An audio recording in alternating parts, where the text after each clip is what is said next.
Hare Krishna, Krishna Krishna, Hare Hare, Hare Ramo, Ramo Ramo, Hare Hare. So in the last class, there were some questions. And in fact, in that class, I was thinking of really going over this aparad very quickly so that we could cover some. But it is very important that we really understand this very carefully, because we have to know what kind of aparadas that we may be really committing. So we will go over those few of them, which is actually very important that we really brought up. So it was said that it is an offense to offer obeisances to others before the deity. The question is it offense to offer obeisances to Guru in front of deities? Because I was actually going by the words. But actually, as per the Shastras, Guru is to be treated like the Lord himself. So he is not in the category of others. So as we do, when we enter a temple, we should give obeisance first to Guru. It is actually worshipping the Akhanda Guru Tattva. Okay, who is behind all Balaram and Nityananda Prabhu, and eventually this Lord Krishna is the Akhanda Guru anyway. Everything comes from him. So suppose your Guru and Krishna both appear to you. So for example, this is an example. Suppose you just get a vision, and then your Guru and then and Krishna both are actually walking towards you, and you are inclined to really give obeisance. To whom will you really give your first obeisance? You should go to Guru first. There are a lot of stories also. You must have really heard about that. That is the proper way to do. So here the others mean everyone else. Okay, so that has to be very clear. So then the second, we just touch that, offer only fresh flowers. And the question came, can we offer flowers kept in the refrigerator? Of course, they are not really fresh. But what can we do? So now, after talking to some of the Vaishnavas, then it is kind of acceptable that you really take the flowers out, but you really bring that to the room temperature before offering. Don't offer them as actually ice cold. So that should be fine, not a problem, because it is kind of fresh anyway. So then the third one is offer only fragrant flowers. So here question is, the most of the flowers we have here, especially in this country, they do not have fragrance. So what to do? So the answer is it's a very simple. What you do is, you have some sandal paste in a small container, and when you really have these kind of flowers which don't have this fragrance, you just dip that, you just touch on the sandal paste and then offer. Then that is also answered. Okay, and now again, okay, this was the one who really came up, was not to touch the deity with the left hand when bathing or even baking, right? That's the problem.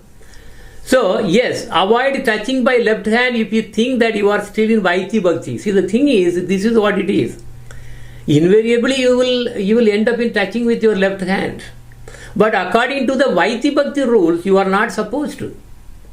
But when we really feel closer and closer, it is okay to really touch the deity. And avoid touching on the body, but most of the time you can actually touch use the left hand on the base, on the bottom of the deity. So that way you can avoid. But when you are actually bathing, what can you do? So now the thing is, bottom line is, yes, you are giving bathing, and you are not in the Vaiti Bhakti. Our line is not Vaiti Bhakti where there is very strict regulation. No, that's not. We are more of love oriented. So it is okay. So it's not a problem at all, right? So because because we feel that we belong to Raganuga, whether we are already Raganuga or not, maybe we are in the process, but still, yes, you have love, no problem. Number 5, Do not offer incense without offering sandalwood paste or flowers or garlands. Okay. Now, if you see, okay, what this is saying is, because you are actually offering agarbatti, right? So the rule says you cannot offer agarbatti before offering either what? Flower or sandalwood paste. So here what will you do? Because in the Archana Deepika, you will see that as soon as you really read the page, it says, yes, first thing is you really give the incense, agarbatti. But you have to be careful as what exactly the previous preparation also says that. So there was a confusion. So actually there is no confusion. When we enter into the temple room, and the first thing what you do is, we have to offer flowers to including Guru, Guru first, then the Acharyas, Guru Parampara, and then the deities. You are supposed to offer just one flower at least, each. And then only you really start your actual program. So there you really start with the incense, agarbatti. So that's not a problem at all. Okay, so basically we have to, because the thing is, sometimes we are not in the habit of offering flower first. That is where the confusion comes. So as per the rule, you offer the flower, at least just not all the flowers, just one flower on each deity, and then you really offer the incense. But again, I will cover that. Incense should not be actually offered to the Guru or to the Guru Parampara. Okay, we'll watch on. It is very, very important. Now, okay, now we are actually taking the deities and then putting them on the altar, right?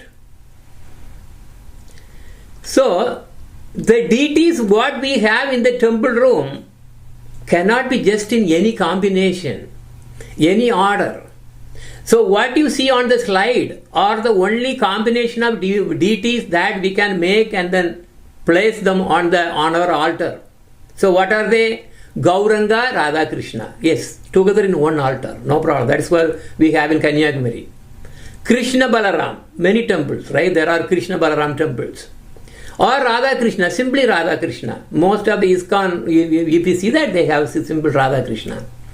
Or then Gauranitai. So Gauranitai is possible, but you cannot put Radha Krishna there.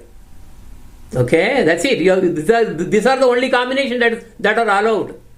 Then also you can have Gaura Gadadhar. Who is Gadadhar? Gadadhar is actually the manifestation of Radharani only. So you can have, in fact, Bhaktivinoda Thakur had the deity as Gaura Gadadhar. Even if you really go today to Navadvip, Bengal, you can actually see the actual deities. Or you can worship just Krishna, but it's not recommended. In Gaudiya, we never worship Krishna alone. No, because if you worship Krishna alone, it is like worshipping Brahman. Because Radharani is a Shakti. So how can you really have worship a Lord without his Shakti? So it's not recommended at all. We should not actually do that. But even though scripturally, if you really want, that is possible, but we don't do that. So here are the important ones. Do not place Lord Nityananda Prabhu or Lord Balaram along with Radha Krishna deities. But Lord Balaram can be with Lord Krishna as Krishna Balaram, as you have seen. Not Radha Krishna Balaram. No, that's not possible. Because it's called Rasa Bhasha. Rasa Bhasha means we are mixing. Krishna Balaram has a rasa of Gopals, Sakya Bhava.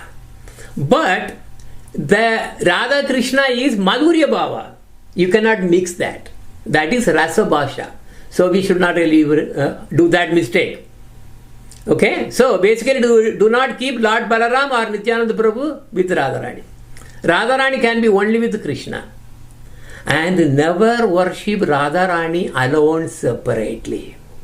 You may worship Krishna separately, as I mentioned, that is a big exception, even though we don't do it. But we should never worship Radharani alone. It is aparat. Okay, so this is actually, yes, you have to be very careful. So in fact, these should be the only ways, only the ways that we can actually have the deities. So we should not also, there is another thing again about Lord Gauranga. We should not think that Lord Chaitanya is separate than Radha Krishna. You cannot, because Radha Krishna combined and that is Lord Chaitanya Mahaprabhu. So because Lord Chaitanya Mahaprabhu is a combined form of Radha and Krishna, we should never separate. But we cannot place Lord Nityananda deity along with it. Just because we say, Gauranga is there, why don't I put Nityananda? We cannot. Okay, so they have to have separate altar. And Radharani must be at the left side of Krishna. As that was how they manifested eternally. So if you want Lord Nityananda Prabhu, Nitai, then you can have Gaura Nitai separately in separate altar. You cannot keep them in one altar. Okay? So these are the things that I don't know how many of you have are able to follow what I am saying, but this is basically the valid combination. Okay, now let us get into that. And today I want to cover a little more about the seva aparat, so that because now you are all having deities at homes and also temples. You are all going to be involving or going to involve. So I am just touching little on that. So another mistake we do is how the order in which we worship Guru and Parampara. Okay, watch that. First, we should give our worship to Gurudev only. Okay, so to our own Guru. So when we offer flower, first flower goes to Guru, the one who really gave you the mantra and initiated. If you do not have the picture of your Guru, at least just to have a place on the altar and then offer the flower there. Okay, so thinking about the Guru in your heart, you offer, because then the worship is actually pure. After that, only you can really offer flower and worship Gurudeva. Okay, and then only Srila Prabhupada. Why? This is the seniority. We do not first just like that worship Srila Prabhupada just because he is the nearest to our side in the temple. You must go in the seniority order. First your Guru, then to Gurudev, Srila Gurudev, he is on the right side in the slide, and then to Srila Prabhupada. Okay, so you may have to walk there and come, but that is the way. What about Laddu Gopal? Can we have them with Radha Krishna? Yeah, Laddu Gopal, no problem. Yeah, okay, that was a question. Oh yeah, because some of you having Laddu Gopal Krishna. So Krishna in a like different form. That's about it. So it is Krishna. No problem at all. In fact, there are a lot of leelas which I can actually cover where small Krishna. When he was actually Nanda Baba was really taking small Krishna out there, and there was a thunderstorm, and he got scared, and he actually called Radharani. That time Radharani was okay to take care of him. But then when they were walking, big thing happened there. Oh my God, so many things. I will explain later. Yes, Laddu Gopal is Krishna. You can keep with Radharani, no problem. Okay, very good, very good.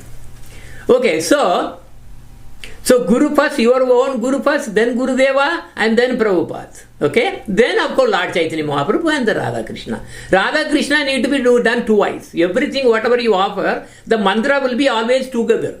Srim Kleem Radha Krishna Piyam Namaha. Don't offer something separately, the mantra separately. Okay, tell the mantra together and then offer. Okay, like that you have to go. You have to always treat them as together all the time. Okay. Also, in Gaudiya, unlike other organizations, we do not do Guru Puja separately, because some organization, the priest really comes and then do a complete, puja of the Guru, and then he really comes to the deity, and then no, we don't really do that way, because the mood is different. I will tell you what it is. So you are offering flowers to Gurus, and then of course the deities, and then you start the worship, right?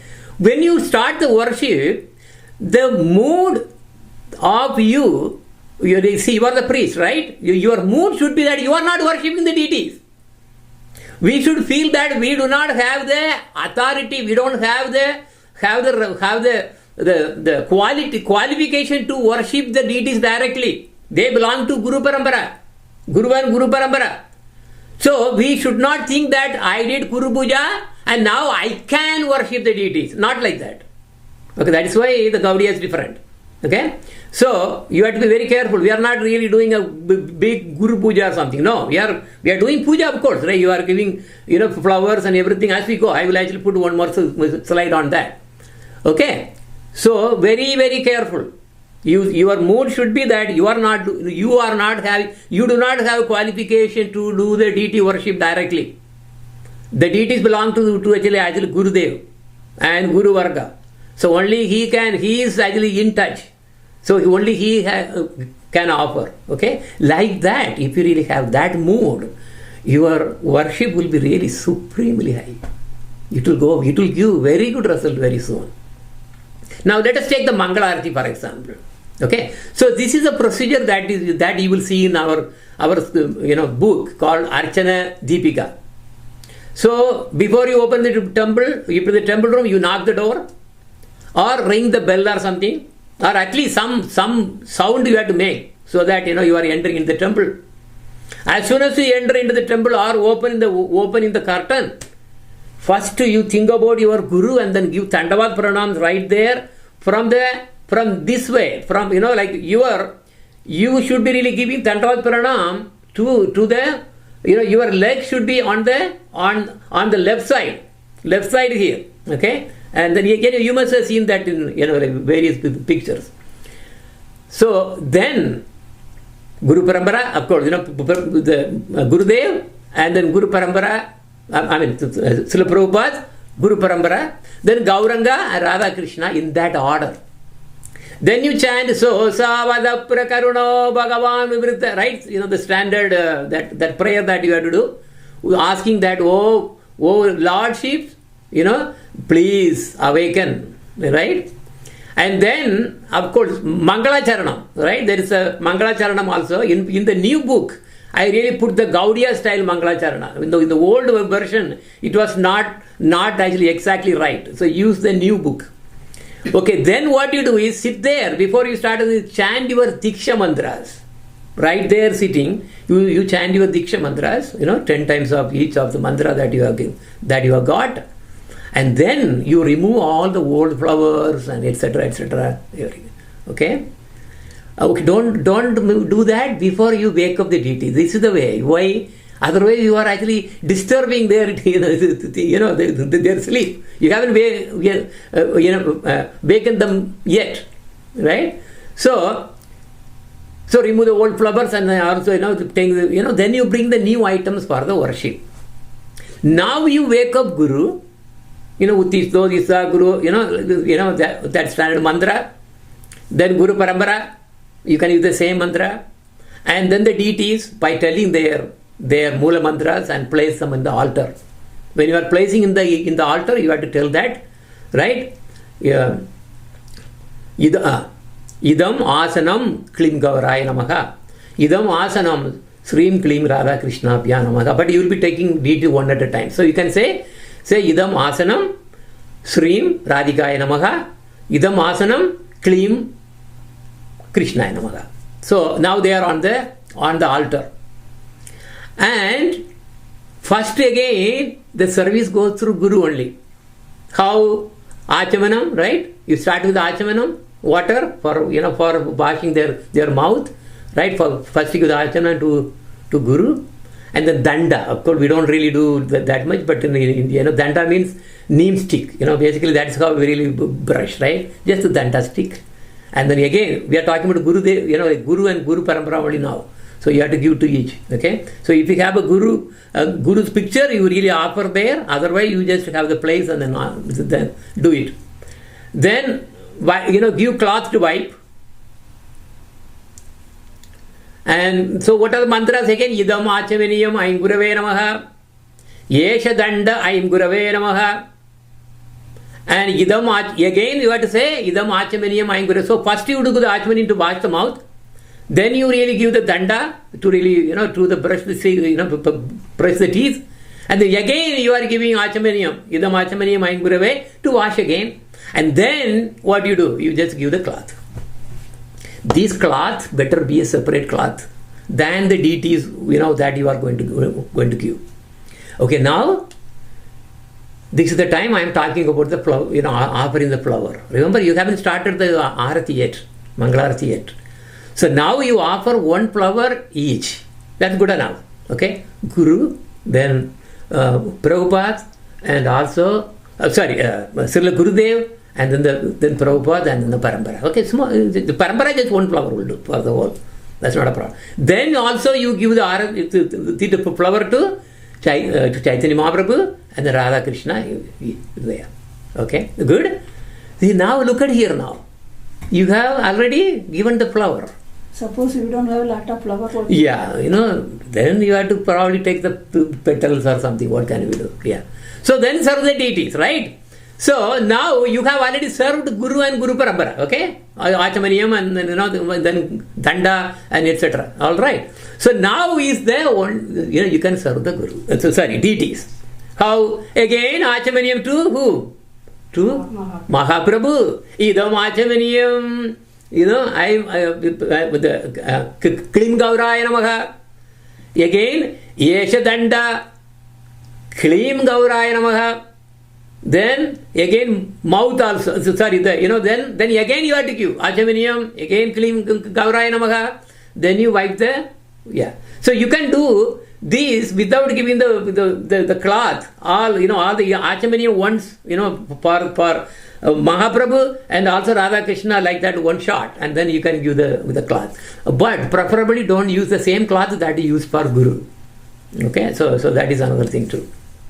Okay, and now you are going to offer the your puja, and you take some make them holy water, right? So that holy water can be really made by Gange Yamune Chaiva Godavari Saraswati Narmade Sindhu Kaveri Jalesmin Sanidham Kurum Klim Krishnaya Namaha Klim Krishnaya, like that 10 times. So that becomes the holy water, right? So that is what the water you will be actually in fact giving to for the Achamaniyam also. Okay, so now that holy water you are using to really put small drops on your offerings, whatever that you are actually going to do. Incense stick at the bottom, then also the chamara at the bottom, like that. You don't have to do it all at the same time, but when we are actually offering, you can actually put some drops of water there. Okay, so now look at your flowers. Flowers, everything is added, right? So when you offer the flower, I just forgot to really tell what the mantra that you have to say is. Yesha Pushpanjali Klim Gauraya Namaha. Yesha Pushpanjali Srim Klim Radha Krishna Pyam Namaha. Then similarly, for when you before first to offer the flower to Guru, there what was the mantra? Yesha Pushpanjali Aim Gurave Namaha. Like that. Okay, so that's the mantra. Pushpam or Yeta? No. Pushpanjali means I am giving Pushpam. Yeah. You can say Yesha Pushpam also. Pushpanjali means it's really much more, nice. Right? And here is very important now. Do not offer the following things to Guru Parampara. Guru or Guru Parampara. Only to the deities. Watch out. Very important. Remember, then you will have a separate flower on a small plate. Remember, that's the main flower that you are going to offer now. Okay, offer it now before the incense. Okay, even though you offer the flower, it is probably even better that you actually offer the main flower now. In our Shastra, it is saying that you start the incense. But if you want, you can offer the main flower also now. That's up to you. It's not a big deal because flowers already offered. When you are offering, let us say flower, you wave the flower only at their lotus feet. Not up, only the lotus feet. This is the separate flower that I am talking about. Yetat pushpam klim gauraya swaha. Yetat pushpam srim klim radha krishna pyam swaha.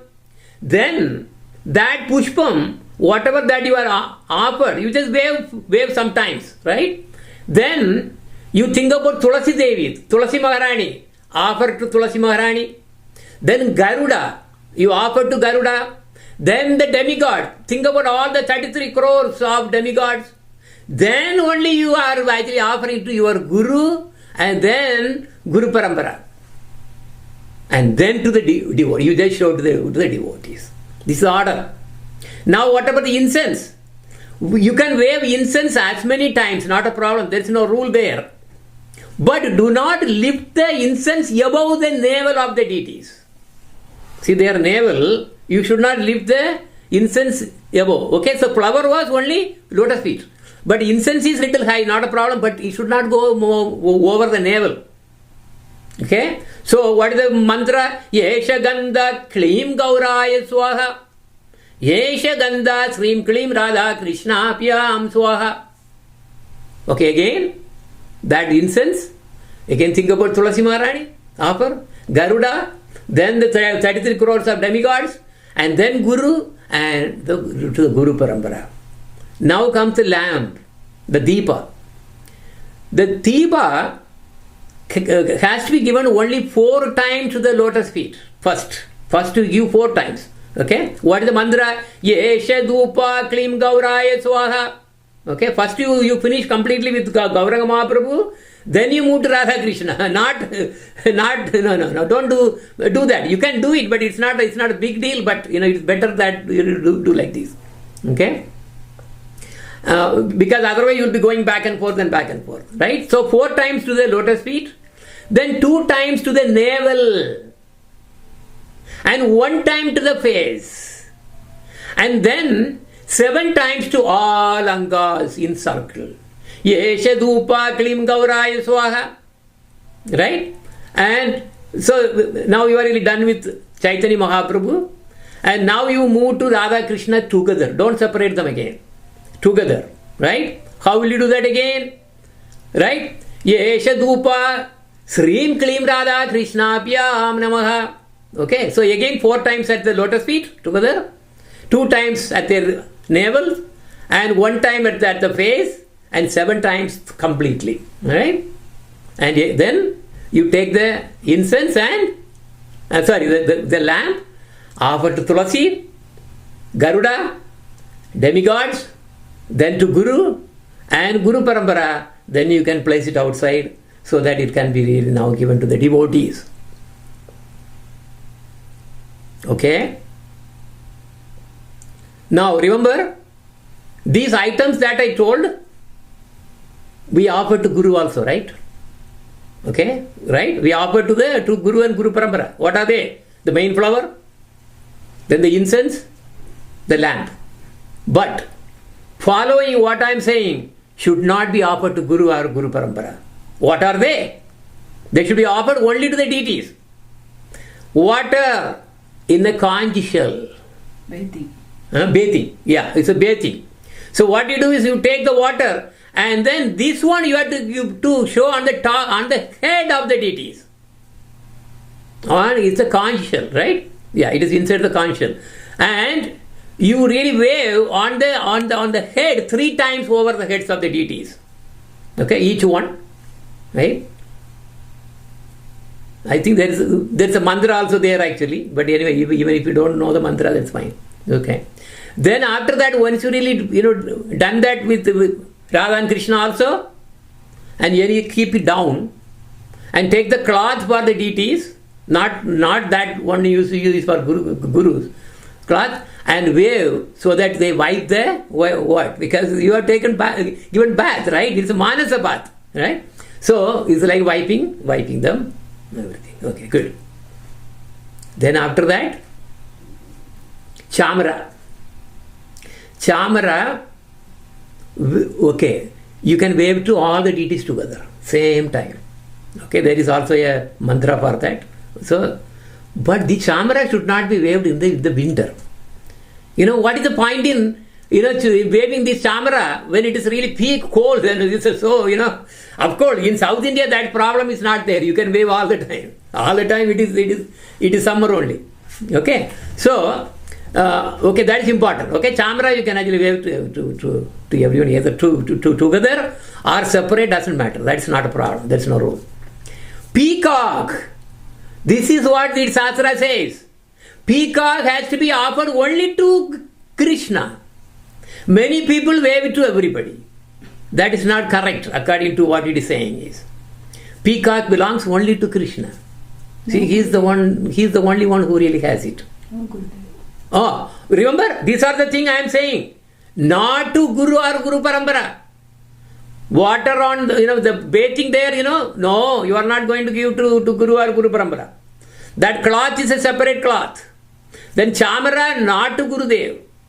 And peacock, only to Krishna even. Okay? This is very important. Okay, then after that, as per the procedure, when you are ending the arati, you are supposed to blow Kanjishar 3 times. So, because this is something significant, they say. When they start the arati also, they really blow 3 times, and then at the end also we are supposed to blow the Kanj 3 times. Okay? Then the offered, whatever, all the arati lamp and all the things are already there, right? So are going to the devotees, and everything else really stays as where it is supposed to be. Okay? Then you can start decorating the deities by giving garlands, and then you can start preparing your Naivedya. Okay? So I really put to it is just like a revision that I am really giving to you all. Now, Naivedyam. Okay, let us come to the Naivedyam. There's a lot of things that we have to understand here. When we offer Naivedyam to the deities, that's not prasadam. Prasadam is offered. Naivedyam is going to be offered. That's the difference. You should be carried on a plate with a covering on the top. It is said that even the sky should not see the Naivedyam before offering to the Lord. And it should not be seen by anyone other than the priest who is offering. And the question, if you have Gauranga and Radha Krishna, how many sets of Naivedyam you make? I think I really told about it. You have to make a plate for Gauranga and then one plate for Radha Krishna? No. Only one set of Naivedyam to be placed for Gauranga, Radha Krishna in the middle. Only one. Never give separate plates for Lord Chaitanya Mahaprabhu and Radha Krishna. Of course, you are, in this picture you are offering to everyone. That is fine. No separate for Chaitanya Mahaprabhu and separate for Radha Krishna. No. Okay. Now, another thing is, when you have taken out the prasadam, you are actually going to offer to Tulasi Devi, right? And also to all the Vaishnavas, and then Guru, right? Guru Parampara. Then only it becomes Mahaprasadam, right? So because whatever blessed by Lord is called Prasadam. That is mercy. Then when you really take that prasadam, after you have to wait for some time, right? 10 minutes, etc., right? So then after that, once you really take the prasadam, you offer to Guru. Guru means before that you have to give to whom? To Tulasi, Garuda, like the same way again, Vaishnavas, right? Gopas, Gopis, there's a mantra there that you will be reciting, and then once you really offer to Gurudevs and Guru Parampara, it becomes Mahaprasadam. Okay, Mahaprasadam. Okay, so that's what we should be actually eating. Okay. Now another thing is, do not throw away prasadam. It is a bad practice, very bad practice to throw away prasadam. You have to consume. If you cannot consume all, don't offer that that much prasadam, because he does not really want too much of things to be really given, except only in the festival time. That's okay. As you can just give only three meals is more than enough. Otherwise, you may end up in throwing the rest. This becomes aparat. Some people offer Naivedyam, and then when honoring the prasadam, they find that it is not that tasty and then throw them away. So this is how will you take care of? See, that is why bhakti, practicing bhakti is not that easy. Even a simple thing actually puts us in committing aparat. So this practice will only destroy our bhakti. If it is not tasty, then that means we are living. We are not thinking that it's a prasadam. We are thinking that it's a food. But you have to be very careful. Of course, you are like Sabari. Then because like Sabari did, he was tasting the food before, the berries before giving to the Lord. He tastes and then, it's good, then gives the Lord. Because he's already there in that style, in that level. Then another one. Never ever give any manufactured items to the deities. No biscuits, no cookies, no processed foods. This is aparat. They are contaminated and not cooked by devotees. If you offer these, you are calling for big trouble. Lord also does not want too much of food from you, except for the festivals. And you should be making them, Okay? Fruit is nature made. Okay? Nature made. Nature the nature belongs to the Lord. Right? Nature is not a manufacturing organization. It doesn't have machines to really do it. So you can offer them fruits, nuts, and those the leaves. They're all fine. But this processed food should never end up in front of any deity. So now again, whatever you are offering, devotees must have prepared it. Okay? Then another one is again, remember, just because you really wanted to really eat so much of food, you are thinking that I will, after offering to the Lord, I am going to eat. Don't think that way. When you are making all the sweets and all the preparation, think that you are doing only for Krishna, not for us. That should be the mood. Okay? Actually, Lord, our Gurudev is really talking about this in the essence of Bhagavad Gita. I think somewhere he is actually mentioning that also. Okay? So avoid the habit of giving so many things to the deities because you want to eat them. You want to eat often. No, don't do that. He needs just a flower, a fruit, or a leaf, or water. That's all he's saying. Not even all of them.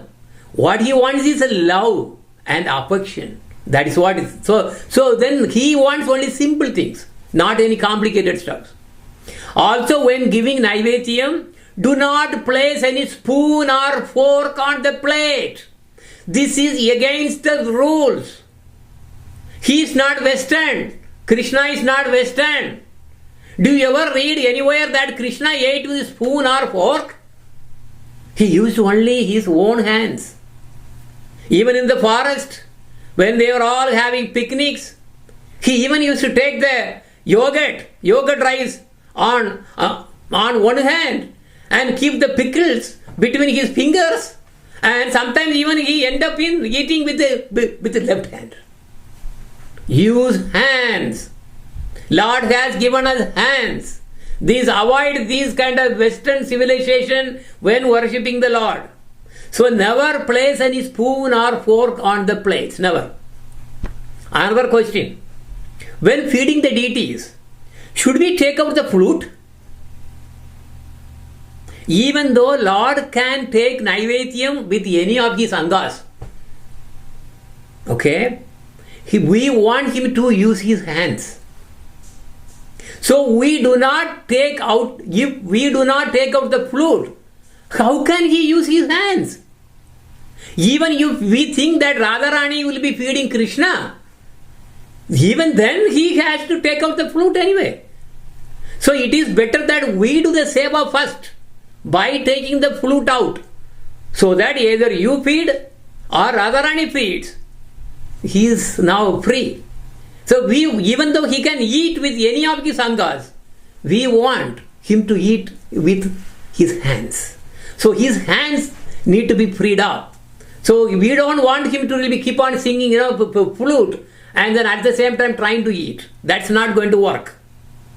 And then after eating, place it back again after Achamaniyam and wiping the mouth and everything. Okay? Now when you offer Naivedyam, of course you must close the curtains or close the door, but do not run away and disappear from the temple room. You must wait outside. Sit there and chant the Sandhya mantra. Again, you see you are doing again. You already did that when you entered the temple. Sandhya mantra, because without doing the Sandhya mantra, you cannot really start the worship actually. So do the Sandhya mantra and Maha mantra, because you have more time. You have to wait for 10 minutes. So, some people have the habit of leaving the offering for more than 10 minutes, and sometimes even half an hour, and sometimes even overnight. And after placing the Naivedyam in front of the Lord, some phone rings and they take the phone and they are in just talking. If we do that, we are in trouble. So your bhakti will be in deep trouble. When we offer Naivedyam, Lord does not take so much of time. So we should take the prasadam out after 10 minutes. Just imagine that someone gave a plate of foods to eat you are a guest. And after eating them, your plate is still there for hours. It is sitting in front of you. No one is taking it out. No one is removing it out. How will you feel? Yes, this is important. Okay. Now in the seva, there are two kinds of aparadhas. Okay. Guru seva aparadh, deity seva aparadh. Remember, we are worshipping Guru also. Not the full-fledged worship, but yes, Guru is also worshipped there. So Guru seva aparadh has very, very bad consequence.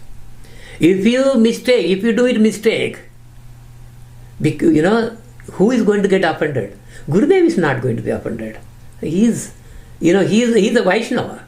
He's not going to be offended at all. Lord will get offended. Lord won't like it. Because that's why he says that in the Shastra, worship, take care and worship my devotees first. And then you really worship me. That is the right way. Right? So that Guru Seva has to be perfect. If we make mistake, then the Seva Aparadh is in trouble actually. But what about the Seva Aparadh to the Lord?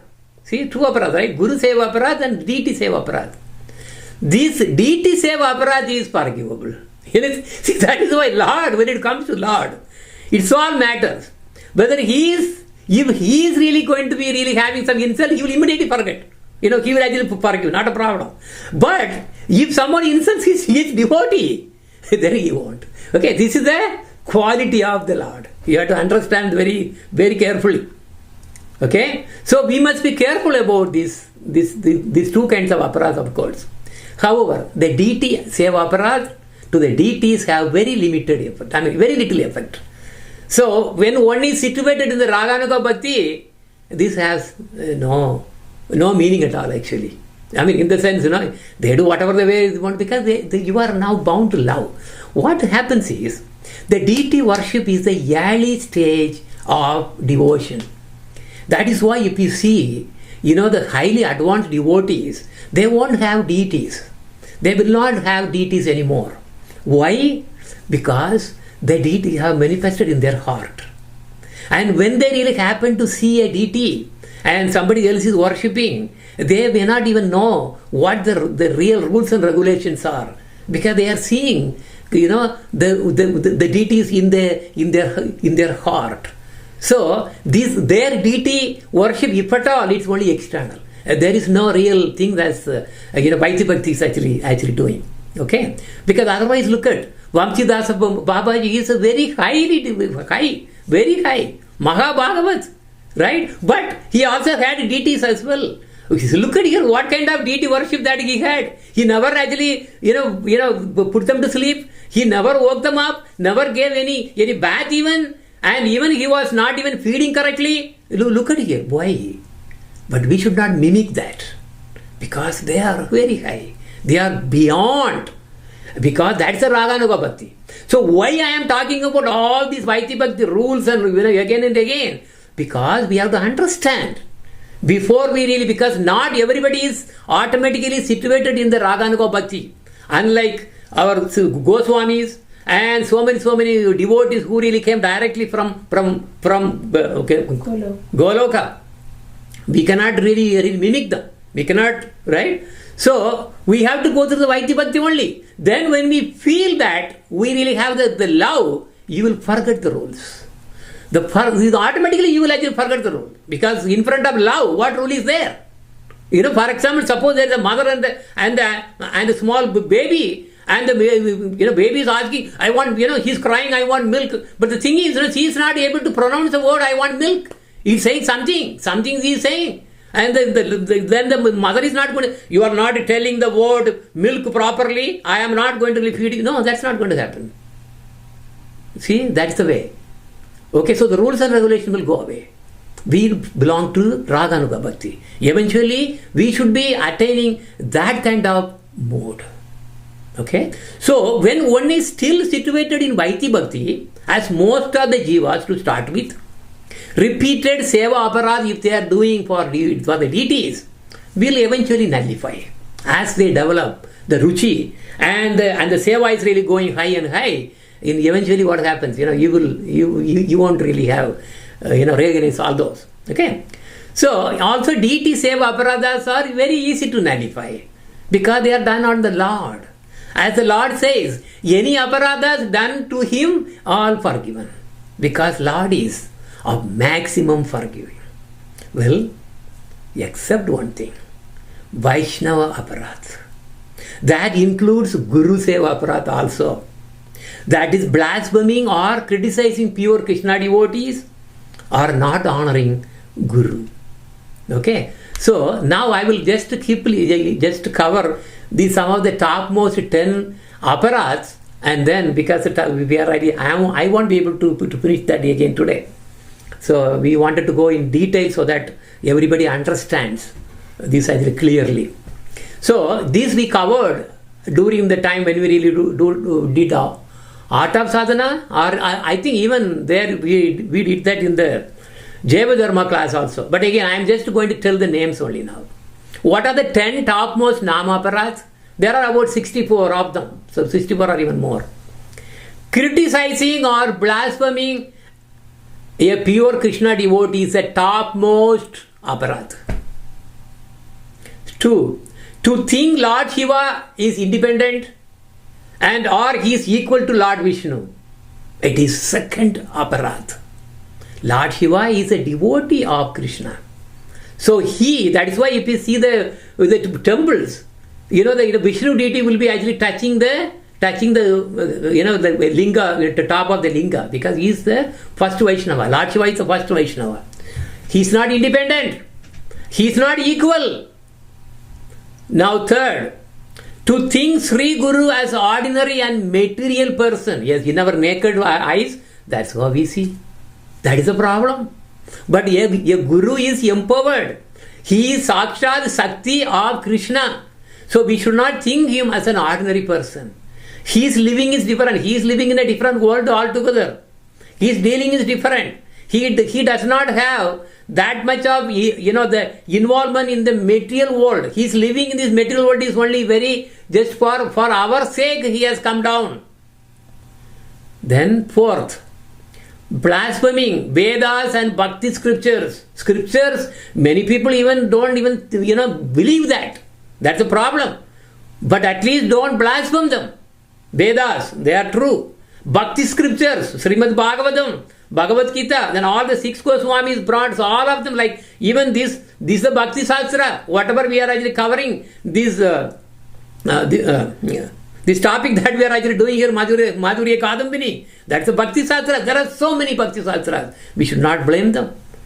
To think, the fifth one, to think the power of Nama is exaggeration.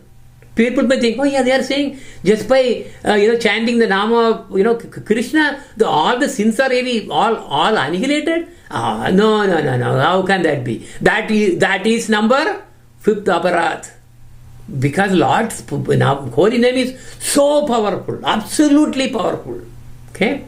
Now 6, to think Harinama is an imagination. This Harinama, all the Harinama includes all the holy names. They are thinking they are just making some names out of it. That's like that. No. So to think the power of Nama is a exaggeration, is aparat, and think that Harinama is, all the holy names are at the exaggeration, that's also an aparadh. Then, to engage in sinful acts on the power of Nama, oh, no problem, I will make some, I know it's a sin, but again I will chant and then the sin will go away. Right? That is also an aparadh. So we should not think that just by engaging in the sinful activities and then chanting the Nama, because the power of Nama will take away, that's also an aparadh. Then to think rituals are higher than Harinama. There are so many sampradayas, they do all the, the Agni, Archanas, right? Archanas, there are rituals actually, right? They do a lot of fire sacrifice, telling so many mantras. They think that is higher than just holy name. That is also aparadh. That is number 8. And the 9th is, you should never give the Harinama initiation to anyone who has no faith. It will have consequence in your life. Number 10, not chanting. That's another one. Yes, we have heard that this Harinama is really so powerful, but I am not chanting. That's also a aparadh. Okay, so these are the only 10 aparadhs that we have, and we are going to finish it in. We are almost, I am not going to be really finishing the whole thing again. All right. Actually, there are about 64 kinds of aparadhas, and in fact, what about this one? Disregarding one's guru. Is it an aparadh? I didn't see that. It is an aparadh. It is treated as the first one. It's the first nama aparadh. So disregarding one's guru is also a big offense to the holy name. It is to be treated as the Vaishnava aparadh. Yevam yeva guro ravanya iti atrapi nyeyam Sivasya Sri Vishnor iti atraivam vivechaniyam. Thus, in regard to the offense to the holy name, the offense of blaspheming saintly personality is a severe obstacle on the path of devotional service, devotional life. The offense of disregarding the spiritual master, Guru Avanya, will give you the spiritual, the obstacle in your bhakti. If somehow one has committed an offense at the feet of Sri Gurudev, then without duplicity one should fall at his feet in a mood of repentance and beg him for forgiveness. Surely the supremely compassionate Sri Guru, because Guru always that's why he's compassionate. He will chastise you. He will really scold you like left and right. But in his heart, he will always looking for whatever the favor that can be done to his disciple. He's always thinking about his disciples every time, all the time. How the disciple can be really progressed high and high and high. So he is compassionate, and he's the embodiment of affection for his disciples. Unless the disciple has, of course the disciple also has to have affection, right? But even otherwise, Guru will always have affection to his disciples, and he will be pleased to really forgive him. That's not a problem at all. But it's only because of our ego we make lot of problems, lot of offenses, and then our bhakti is lost. Okay, so another 2 slides. I will finish it today. Out of 26 slides, I am on only 13.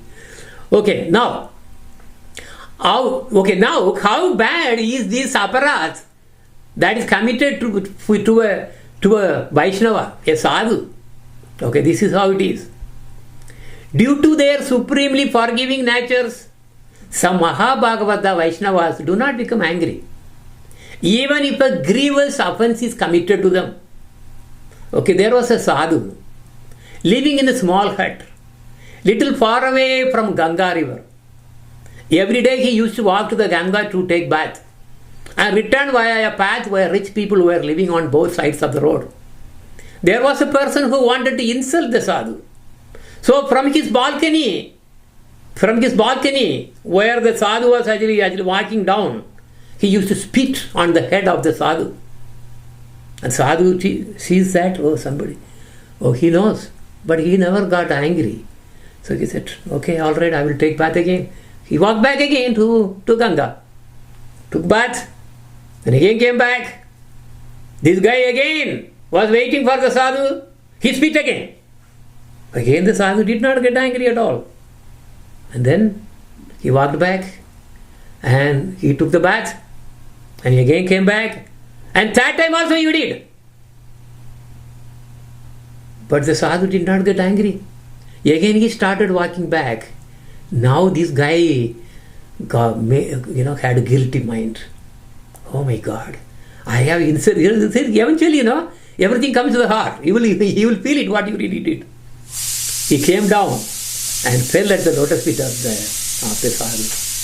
So, here is a sloka that says something deeper about this.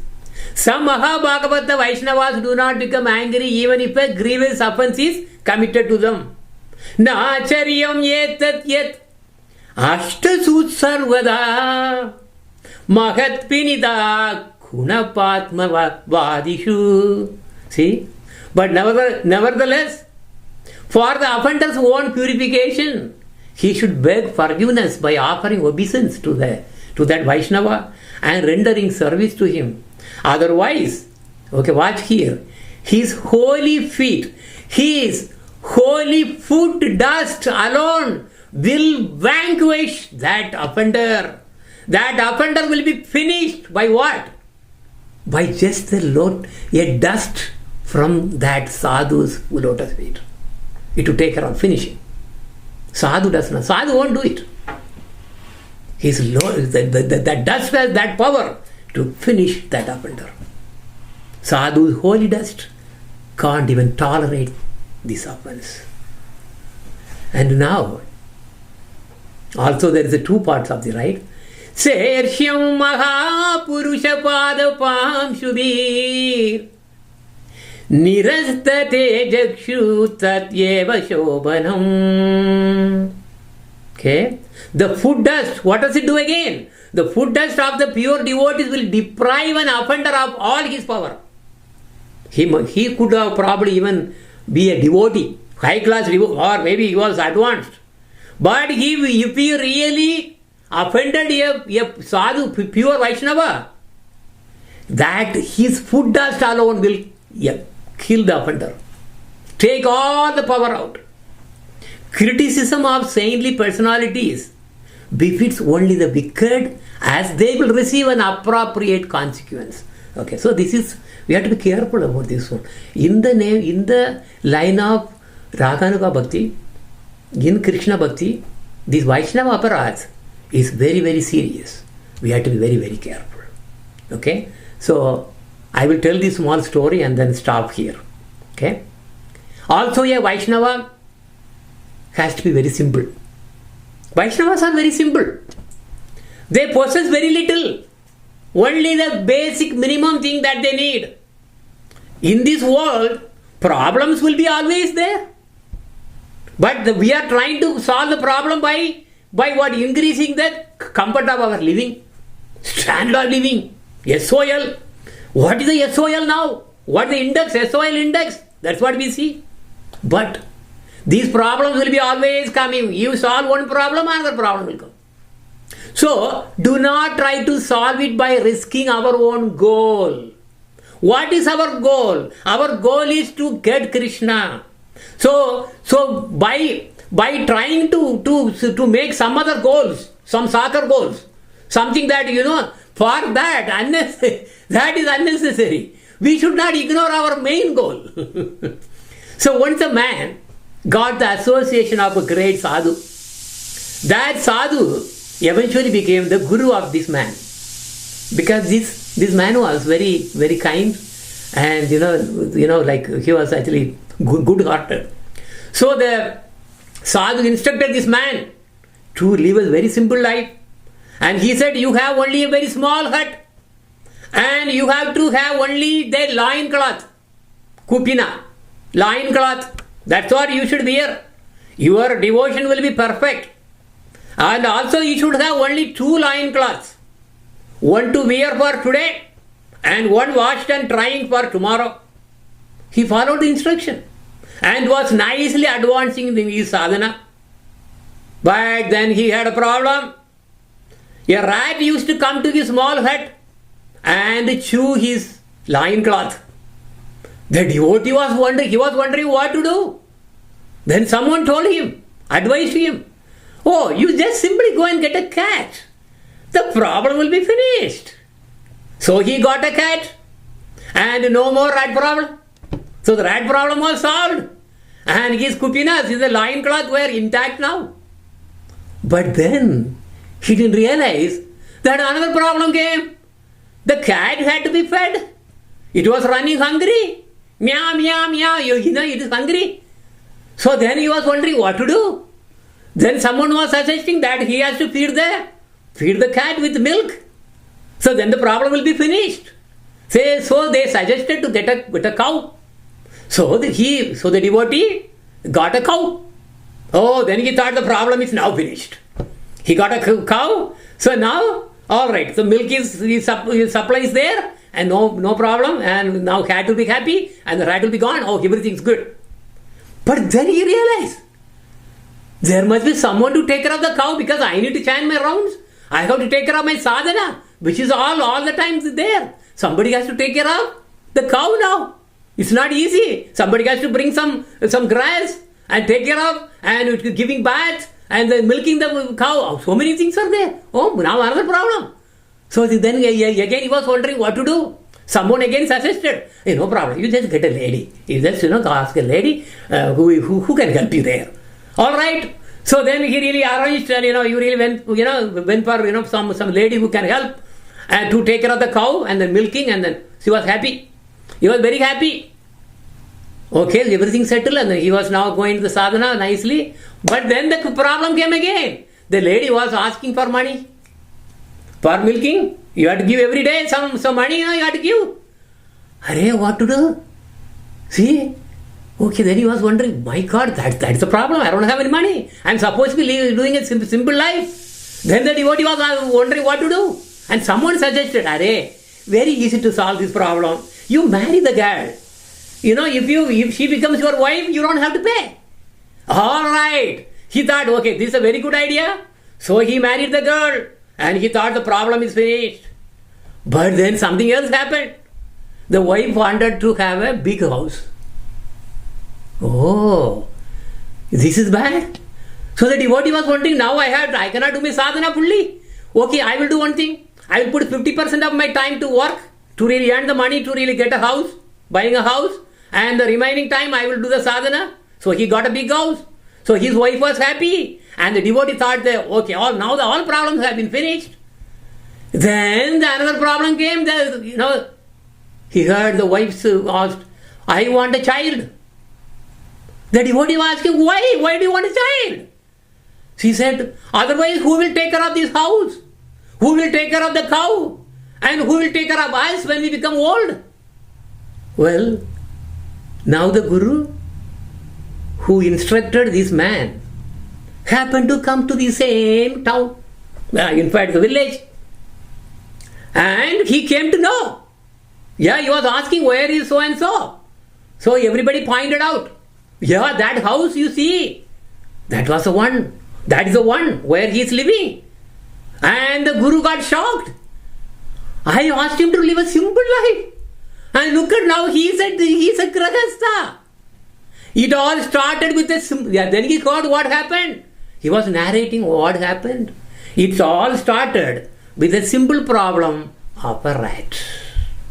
See how by trying to solve a simple problem, we end up in a big mess. We should have simple life with high thinking. I will stop here.